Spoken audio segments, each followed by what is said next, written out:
Or we're next to the runway at the Ocala International Airport. Paddock Mall's declared bankruptcy. We're not there.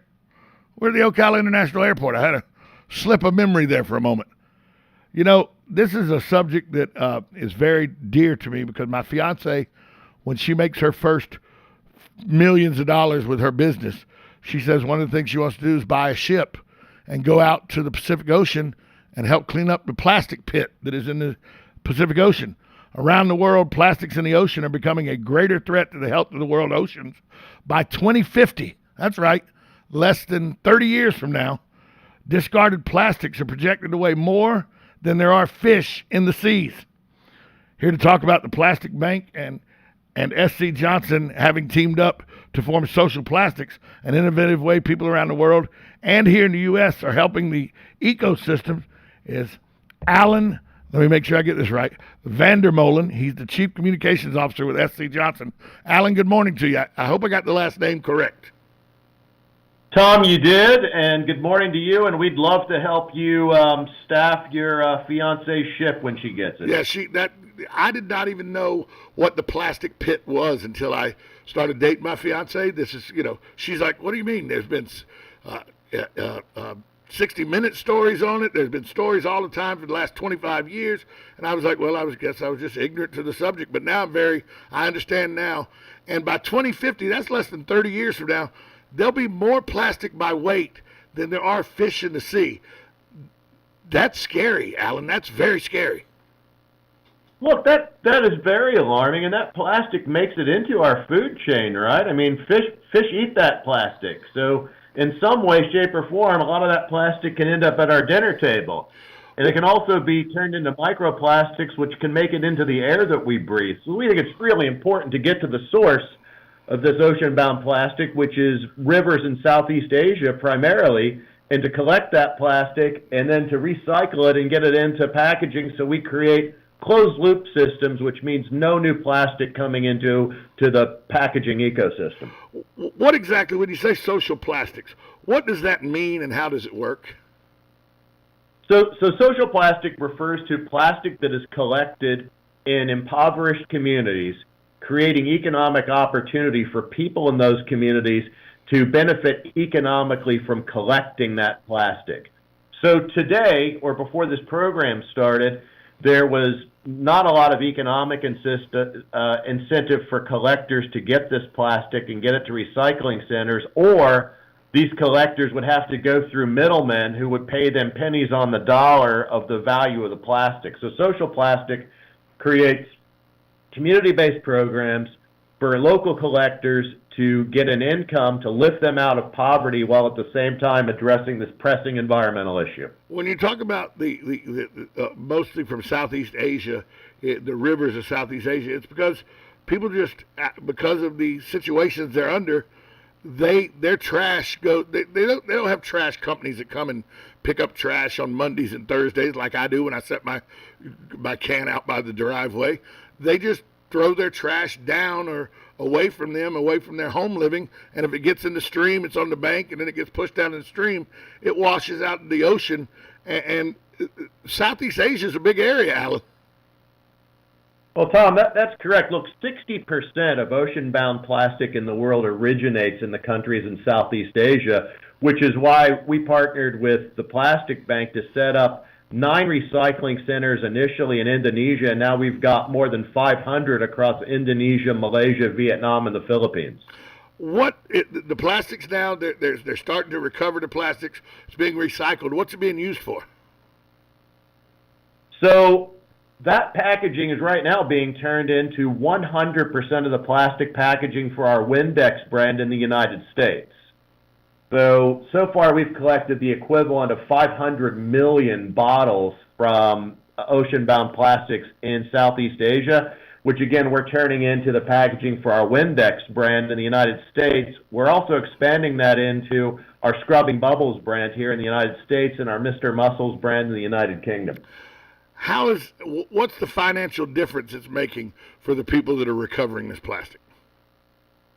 Oh, look, we know it's helping to lift them out of a cycle of poverty.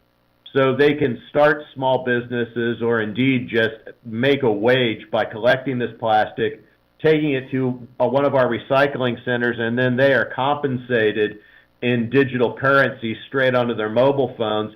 So there is no chance for any kind of crime happening with them in terms of their cash being stolen. So we also think a knock-on of that is that parents can themselves make an income instead of relying on their children to make an income, which prevents them from receiving an education. How is the partnership between SC Johnson and the Plastic Bank changing the world's oceans and the ecosystem? And not only that, but how's it changing people's lives? Well, look, so far there's been 2.5 million kilos of plastic packaging removed from the ocean since 2018, which is pretty amazing. Right now, for us, we've pulled, again, the equivalent of 500 million plastic bottles out of the oceans or ocean-bound plastics since we started this partnership, and we're trying to get to 1.5 billion bottles by 2022. So we think, hey, in order to get that amount of plastic, we have to bring more collectors in, which creates greater opportunity for the collectors, which then creates more plastics for us to spread to more brands of our products, and it gives consumers in this country the chance to participate in addressing this issue simply by looking at packaging and looking for 100% recyclable, reusable, or ocean-bound plastics on our products and brands or other companies. Well, that was going to be the next question to ask you. We've talked about how 60% of the plastics get introduced to the ocean through Southeast Asian countries, but we all use plastic all around the world. I mean, the milk jugs and water bottles and Gatorade bottles and now you can get at ball games, you can get beer bottles that are made out of plastic. So plastic's everywhere. What can we do, not just Southeast Asia, but what can we as the individual, as a U.S. citizen, as a citizen of the world, what can we do with plastics to help the ecosystem? Well, look, consumers in our country can look at the plastic packaging that they're buying in any number of the products that you mentioned and see if it's recyclable and reusable. That's a very first easy step. Just turn that package around and you can see it right on the bottle. It has to be on the bottle. So that's the first thing you do. The second thing you could do is take some very easy steps in communities that have recycling programs to separate out your plastic from your other garbage and to either take it to a recycling center or, in our case, we're partnering with municipalities around the country to set up curbside recycling programs. So consumers, all they have to do is put it in a special container, put it down at their curb, and a local collector will come get that from you. So those are just a couple things that consumers can do right off the bat. We're talking with Alan Vandermolen. He is the Chief Communications Officer with SC Johnson, talking about how we can curb the plastic pit that is being created in the ocean, projected by 2050 to have more plastic by weight than there are fish in the sea. Alan, if people have been stirred by this conversation, my fiance, long before I talked to you, she was on board with what you guys are doing.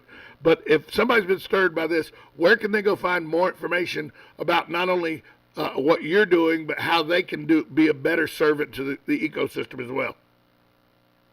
So they can log onto our website at scjohnson.com, and right on our landing page they'll find information about our programs.